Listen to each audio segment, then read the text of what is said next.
الهدايا فيها مشكله كبيره او فيها نقطه كده نمارك عليها كده حته. طب لو الهدايا دي لو عمل حاجه هديله هديه، هل كده انا بعمل له رشوه؟ عشان ده توكسيك تريد برضه موجود. يعني كان في حد قال ان انا هل ممكن لما بعمل اشي ابنه فاقول له لو عملت الراجل بتاعك هديك شوكولاته، دي تعتبر رشوه ولا تعتبر هديه؟ وممكن اعملها عادي مش مشكله خالص ان انا اقول له خلاص بقى انا مستعجل النهارده عمال كتير قوي انا عايز اخلصه كله وبديله موتيفيشن، طب انا هديك الشوكولاته دي بس عايز اخلص الراجل كله بيرفكت. فهنا ما فيهاش مشكله، بس مش كل يوم ومش كل حاجه.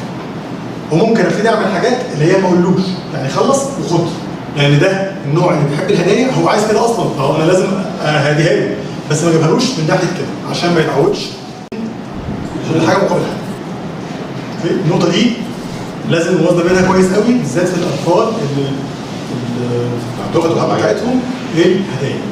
طب لو خلاص اتعود على كده تعمل ايه عشان تصلح كده؟ كام سنه؟